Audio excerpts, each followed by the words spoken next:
Welcome to this edition of the Awakening Women podcast. In this episode, I have a very powerful treat for you, a powerful interview with Lynn, who has courageously agreed to come on the podcast and share her journey since she joined my program and the cycle in 2021, 2022, somewhere in there. And what she shares is going to really help you if you are in one of these relationships and you're not sure why it is that you're not able to leave, even with knowing what you know. Why is it that you're not able to move forward even though you know that you need to? You're also going to learn the most powerful aspect of this for Lynn and how she was able to experience that initial awakening, as well as how staying impacts children. So it's a viewpoint from a mom who has adult children. And there's so many beautiful nuggets of wisdom weaved in throughout this interview. And you're going to hear some very powerful words of wisdom and advice from her to you if you are in this situation. So grab a cup of tea, put your earbuds in and go for a walk, whatever it is that you love to do when you listen to a podcast, and get ready to get some inspiration and feel some movement toward taking action in your situation. So I'll play that interview now. I remember you very clearly because I remember you were in a place of you were having a lot of breakthroughs and a lot of awarenesses and ahas and it, the shifts and all that through the work, through the program of ETC. Yes. However, by the time the program had ended, you still were not at a place of decision. So do you want to talk a little bit about what happened for you in the program, what you got from it? Let's start right there. Sure. So, just a little just a very quick back story. I have been with this man since 1989 and raised my children, and I did not realize how extremely toxic the situation was. I knew it wasn't right, but I did not realize what I was actually dealing with as far as narcissistic behavior and emotional abuse until I came across your podcast. All right. That's pretty common pathway, I think, because that's where I just really, there's no BS on there. Just Right. go right to the point. Right. So in listening to your podcast, getting so many eye-opening just revelations of like, this is what I've been dealing with for so long. And everything you would say, I would be in my bathroom listening to you going, yes, oh my gosh. Like everything you were saying were things that I was experiencing in my life with him.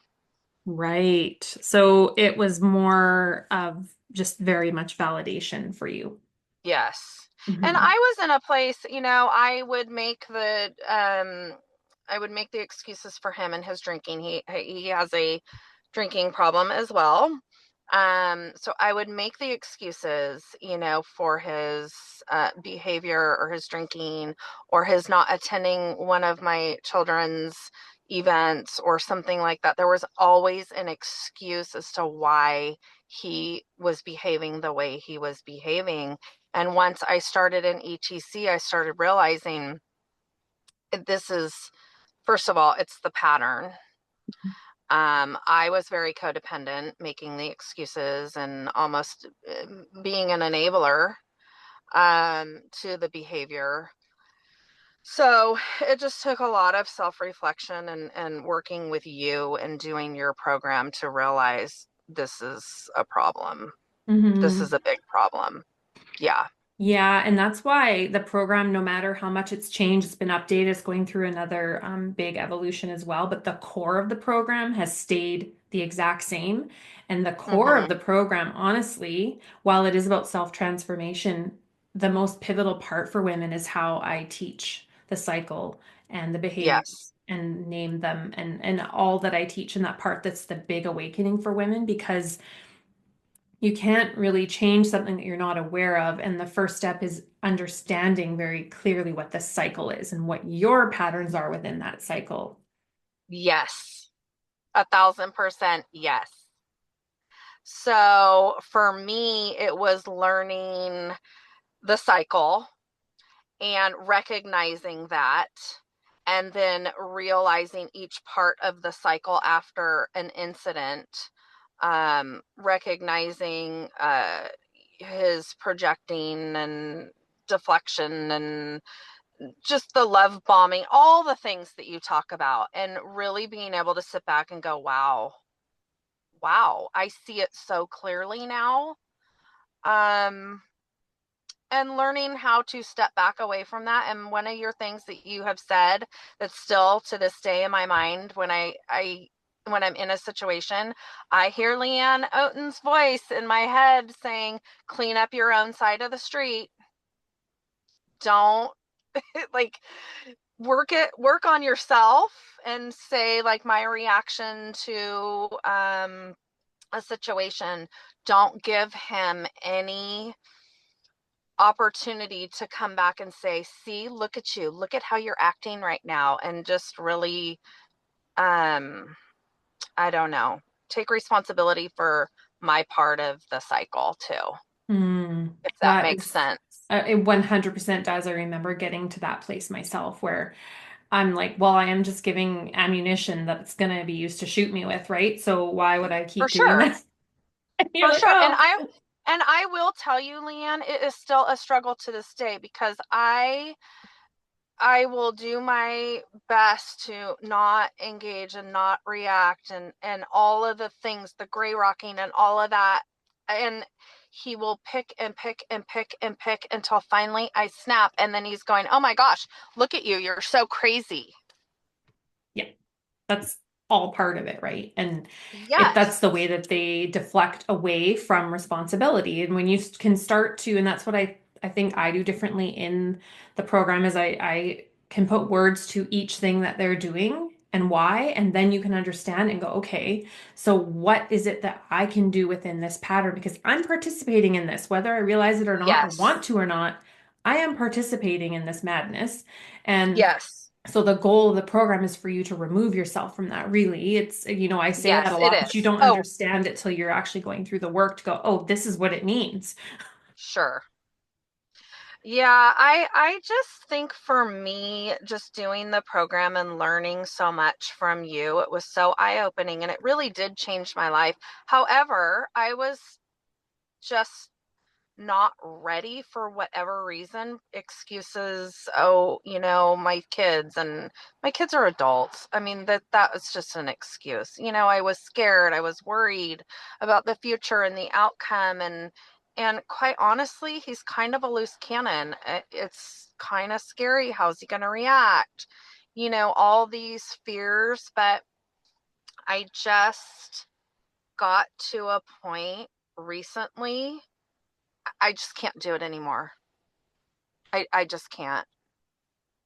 And so I've finally come to a place where this is happening. I'm making my exit plan, I'm making arrangements, I'm doing all the things that I need to do to be out, because I'm worried about my health. I know that I will die a slow death in this house if I continue to stay there. Now, let me backtrack. We have not slept in the same bedroom for 3 years. Mhm. So there's that. This We is do a lot common of too. things. Yeah. So we do a lot of things separately now. I have come into my own power of saying no to situations that don't suit me, I'm uncomfortable with, what have you. I will say no. And I don't have a problem doing that. Whereas before, I never would have done that.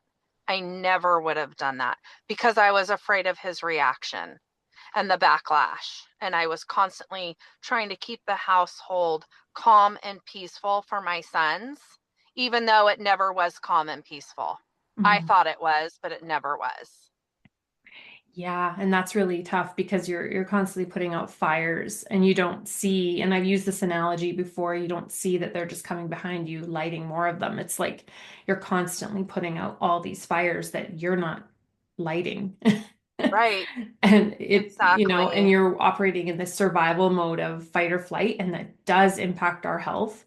I'm going to be talking more about this coming up, how imperative this is, especially as we get into midlife, when we're Yes. already going through lots of changes, through our hormonal Yes. systems, but we're more sensitive to stress. And this is the time when we are more prone to autoimmune or some other horrific thing. So we need to Yes. really be very careful about what we are giving our attention, time, and energy to at this point in life. We kind of got away with Yes. things in our 30s and early 40s. Not going to Hmm. happen as you get into your late 40s. You cannot survive in something like this and not have bad repercussions, in my very experienced opinion. Um, so it's good that you're seeing that, and you're not the first woman that said, I'm gonna die in this situation or something bad is going to Yeah. happen to me, because you can feel your body screaming at you, right? Yes. Yeah. And I'm 53. So I'm going through all the menopausal things. Yes. Um, so it's for real. It's a lot. And then add on all this other chaos. He's a chaos creator and all the things and constantly just if I have a it's a lot. It could be a whole nother podcast. But it's time. And people kept telling me there's going to be something that's going to happen and you're just going to realize it's time. And honestly, I decided to do a dry January. Mhm. He lost his mind. He lost his mind that I was no longer drinking with him or around him. I wasn't drinking at all. But he couldn't stand the fact that I was sober for 30 days, which in the Interesting. grand scheme of things is not a big deal. He was Yeah. not supportive at all. And that, Leanne, was the eye opener. The things he said to me around being sober, I thought, this is it. I'm done. And it took that. I don't know why, but it took that for me to go, this is it. I've had enough. I'm done. I'm done. Well, in that sense, from the outside looking in, what I would say about that is, as we're talking about the feminine wanting a man that's protector, provider, you would want your man to be wanting you to do things that are in your best interest, that are for your own well-being and for your own health. So when you have Yes. a guy that's whatever his silly reaction was, that clearly is not in alignment with caring about your well-being, because that would be a healthy thing for you to do, is to remove Yes. alcohol. I'm the same. I can barely even tolerate one drink these days. Yes. Um, Because as we get older, it affects so many more things. It absolutely does. This whole thing around the perimenopausal shift or menopause, how women can't tolerate alcohol. So if you think about, that's a really good thing because you got mental clarity, right? If you're used to Yes. drinking, it creates brain fog and all other inflammation, increases women's breast cancer risk by, like, I think the statistic is 30% or something. Something like It's that. really, it's a carcinogenic, right? And Yes. so that's an inflammation uh, trigger. And then you have all this stress that you're in, that's a constant inflammation trigger. Yes. And then from what I clearly remember, you have your own business, right? Yes, I do. Yes. So that in it, as entrepreneurs, like, that's a whole other thing. Then it's Hmm. client care, and it's making sure that, you're marketing, you're doing all the business. And then you've got home life and health and body and mental health, and things feel like they're Correct. falling apart with your body, and you've got to put it back together. But when you're Yes. in the chaos of these cycles, it is impossible to know what is what. You Yes. don't know what's what until you get out of the cycle. Right. So I that's where I'm at right now, and I'm really excited for my future. As just having a calm, peaceful living environment. Um, I am worried about his reactions and how he may behave just because of the drinking and whatnot. But I live in a kind of a smallish town. I do have police officers that I know on speed dial, so there's that. And I just know that maybe it might get to a point where I have to file some sort of restraining order or something. But I'm getting ahead of myself. I just need to get out and see how this goes, and see how he reacts before I worry about all that other stuff. But I just know that I just can't do this. I can't live like this for the rest of my life. Yeah. Yes. So you've crossed that threshold of no return is what I I like have. to call it. There's no more of Yes. this wondering if you can make it work kind of stuff that we do. No, it's because somebody said recently to me, and it was funny but so true. You gaslight yourself. Yep. You start gaslighting yourself into thinking like, oh, maybe this or maybe that, or maybe if I do it, if I am just nicer, like, they always say, why can't you just be nicer? And then things would be so much better. No, you're never going to change Love ever. how they say that, right? Why can't you just be Right. nicer when I'm a nightmare? Right.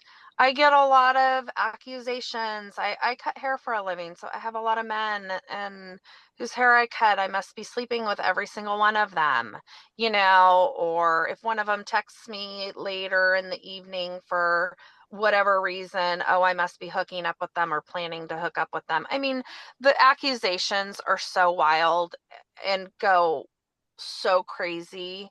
I just his version of reality is so crazy.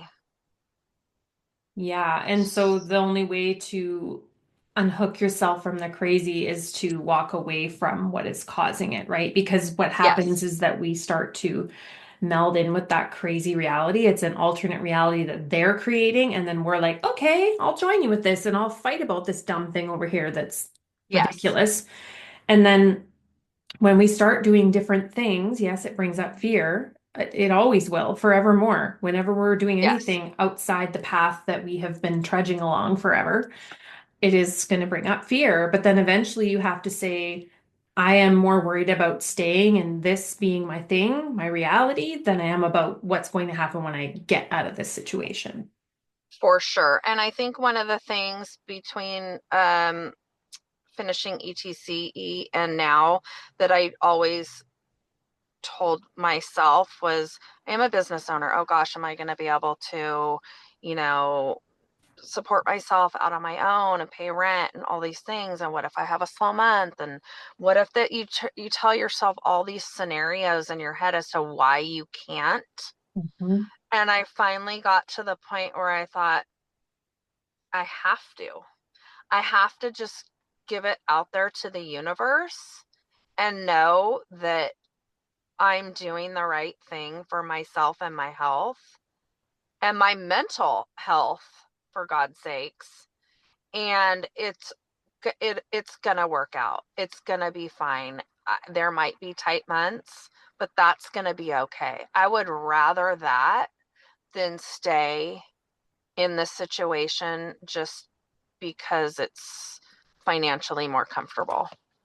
I love that. And as a business owner for over a decade now, I consider when you're a therapist, you have your own business, right? It's the same thing. Yeah, Um, and so that was definitely, I think it's a concern for everyone, no matter what financial level you're at. And the other thing of this is a whole other kind of off topic, but it is something I'm going to be talking about more and I'm going to be doing inside of the program now is talking about how these relationships mess with your finances and your ability to succeed in your career or business, mm-hmm. because it's very directly related to my path as well. But it's, Yes, you really, if you think about what you created right now, and this is just for you or anyone listening that probably resonates very much with what you just said, the fear around that is trusting yourself that you can provide for yourself, but also that what if I do even better because I'm not tangled up in all this other crap? What if my business explodes yes, because I'm in a better state and I'm attracting in more clientele? And there's things you can do around yes, your business for other streams of income, raising your rates, whatever it might be, having extra services that you do.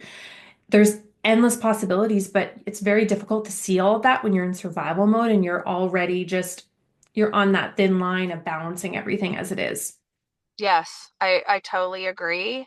And because it's energetically, I come to work, I put on a great face, I'm happy, I'm smiling, I'm laughing, I'm kidding, talking with my clients and all the things, but energetically, there's still probably something that I'm sure I'm putting out there because it's something every single day Like with your with him. relationship. Yes. Yes. Yes. So the reality is, this is the thing that a lot of women are experiencing, right? It's like the evening before, you were up late fighting with them about some silly thing, or in the Hmm. morning it's happening and you go to work all discombobulated energetically, Yes. right? And your energy Hmm. is all chaotic within, and people can sense that, right? Absolutely. Yes.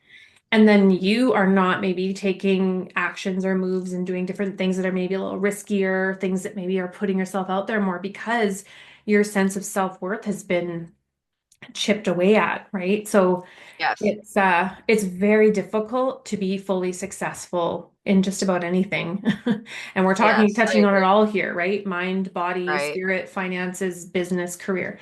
It Even as a impacts mom, as a even as mom. a mom, it's difficult. And this brings up a whole nother topic that I want the listeners that maybe are still in it and they have children to realize. I thought I was protecting my kids. I thought I was doing the right thing by staying and constantly trying to keep the peace and not upset dad. But I see it in my children, my adult sons. One will be 25 this Friday. One is turning 23 soon, and I see it. Your children take on different roles within the toxic household. And whether or not you see it when they're little, you'll see it when they're older. I see it with both of my sons. My oldest Absolutely. son, yes, my oldest son is struggling to find his way. Mhm. He is really struggling, and he's quote unquote the black sheep that he's always very challenging to his father. His dad was always very mean to him his whole life, and now that he's older, he stands up to him, and all the things. He's very kind of angry and combative a little bit with him. So that's scary in itself because he is an adult and things could get crazy, so I'm constantly having to intervene on that. And then my younger son, he has his act together as far as his career, but he's the peacekeeper. He's always the one that's always worrying about everybody else, his dad and me, and what's happening in the home. And he struggles and with like dating and things like that because Mhm. I just think that he's so used to seeing this horribly toxic marriage And that he's you have two sons, right? Is that what you I said? have two sons, And yes. so this is really quite, I like this, talking about it from the son perspective. Like I can talk a lot about, I have a son too who's 27, but my Uh-huh. daughters are 18 and 20. And so I can see it from the female perspective a lot easier, right? Because Right. they do start to take on similar things in dating and they have to learn their lessons in that too. But then hopefully they have a self-aware mom that can kind of be like, no, no, that sounds really toxic. Cut that Yes. off, right? But Yes. it's, that's really helpful, I think, because a lot of my listeners, I think, do have younger children, and it's a different phase of Mhm. life. And you may not see it as, like you said, is exactly it. You may not see it, or you just think it's anxiety, or they're acting out as behavioral issues, right? Or anxiety. And Yes. we just chalk it up to Yes. that, not seeing that it's actually a byproduct of the toxicity in the home. It most definitely is. And again, to the ladies that are listening that are in it that have kids, please just know that they know what's going on. They know. And you think you're protecting them and it'll come out later. Mm. It's God, I wish I would have left so many years ago. I wish I would have just taken my children and, got them out, but I didn't. You didn't know, and I got chills like scalp to body, like all through my body when you were saying that, because, this is the thing. A lot of women are in seclusion. They're on their own. They're trying to figure this out behind closed doors. We Yep. need community. We need other perspectives. When we're in this type of situation, you must have other perspectives from key people that understand this, that can walk you through it, not just sit there in the muck with you or tell you it's going to Right. be okay, or go to a therapist that's trying to give you communication techniques. Like, you need to be in the right room if you really want to Yes. move through this. And I'm fully, like, as a therapist, I'm saying this, that therapy oftentimes is a broken strategy when it comes to this. Ugh. It's an Yes. absolute worst thing you can do when it comes to abusive narcissistic relationships. So, Yes. to We have tried another, that. yeah, as every woman does, right? It's like, Yeah. oh, this has got to be, I just know that it's broken. It's not a strategy. It is not going to work. And so many women waste more years thinking that because he's going to therapy, it means he's trying, and they keep waiting around. Right. Our therapist said he's hurting. He just needs a hug. And at that point, I looked at her and I said, this is a waste of my time and my money. I will no longer be coming back for this. Wow. Because we're not trained. There was nothing taught about narcissism in the training I did. And Hmm. so this is all it's professional working with women experience, personal experience, you know. Um, but I Yes. think the biggest thing, honestly, it is personal experience that someone needs to have to understand the context. Like, if I didn't have understanding what that's like, do you think my programming would be as powerful as it is, right? No, probably not. Right. No. So we do have to have that, but it's being in the room with other women and being mentored and getting that clarity, which sounds like, backing up to the very first part, what you were saying is you didn't know how bad it was until you got in the room and realized, oh my God, this is worse than I Yes. thought. This is A, way worse than I thought. 1,000%. Yeah. So as we're wrapping up, what's your next step? So you are working on your way out? What's your next Yep. step with that? So my next step is I found a little in-law unit that my girlfriend has. She currently has a traveling nurse in there, but he will be moving out. And I have given her the yes, I'm moving in. Excellent. Wow. I am so And happy. yeah, I feel super excited and again, very nervous about a lot of things. So I have just, and this is another thing for other people to consider when you're making these decisions. Focus on the focus on the now. Don't let your mind start playing tricks on you. And because I do that, Leanne, I'll start thinking, oh, but what about this? And what about that? And, I don't have retirement. Or just, I start getting into my head and I have to back it up.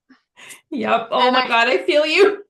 yes, I have to back it up and have a little chat with myself and go, Lynn, just worry about the move out. Yeah.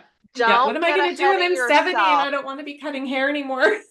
Right. Like don't worry about next Christmas and the fact that, you're not going to be in your house with all your decorations and all your stuff because that's where my mind goes, Oh Leanne. It's man, can I crazy. relate? It's crazy. The things So, we pick on is like, this is why, like, yeah, well, but at the same time though, there's grief in that. I have talked to women about this. They're like, well, this, going through well, this might be my last here. There is grief in that. yes, That's okay. there Just is. because you're walking away from something that's not good doesn't mean that it's not a loss. And we have to hold ourselves in that. Yes. And so that's why I say I just focus on the now. And the now for me is getting everything in a row to move out in this we thought it was going to be March, but it's actually May. So it got extended by a couple months and I had to make peace with that and just go, okay, there's a reason that happened. Maybe I needed a little more time to Yeah. figure out, some things, banking things and, stuff like that. But I also need to sit down and have a conversation with my sons and let them know, look, this is happening.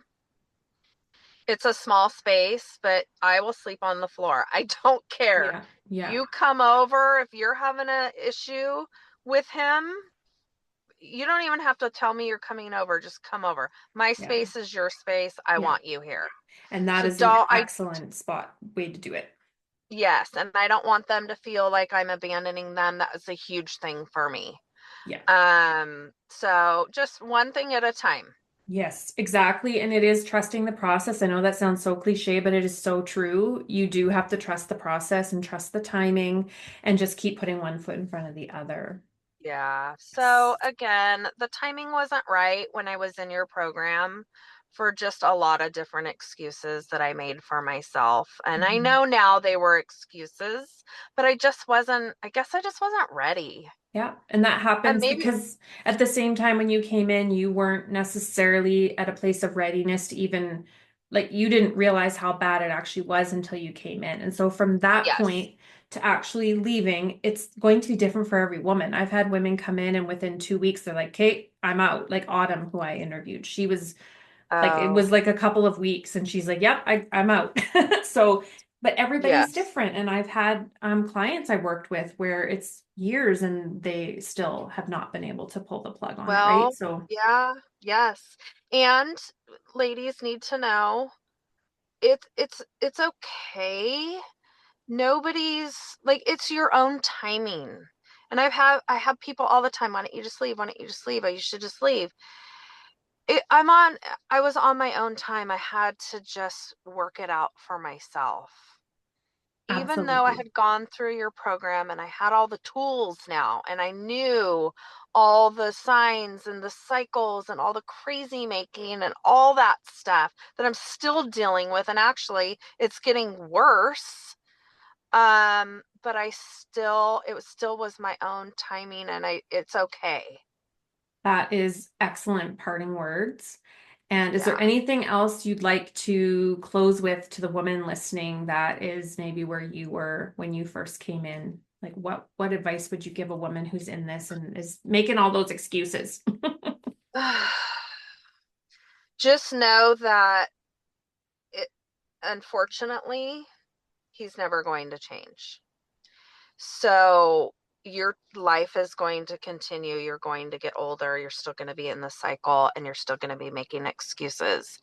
And I wish I would have done this back when I originally did ETCE.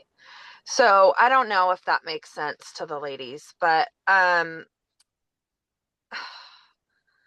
and think about your future and what you really want, and know that he's not going to change. That is, again, I got the goosebumps everywhere.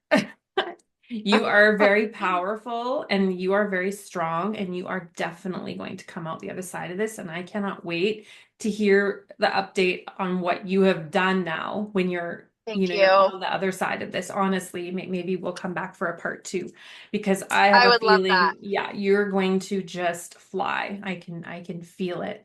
And I I so would love that. appreciate you coming on. I know every single woman that listened to this would have had those chilling moments as well listening to you. You are phenomenal and I wish you all the best and everything that you desire on the other side of this, but I definitely want an Oh, update. thank you, Leanne, so much. I so appreciate you and all the work you do and Thank making a you. difference in everybody's lives. And I will for sure keep you updated. Yes, I would love to know. All right, Lynn, thank you Okay. so All right. much. Thank you. Okay, Bye bye. bye. How powerful was that interview? It's so inspirational to me that there are women that feel courageous enough to come on and share this.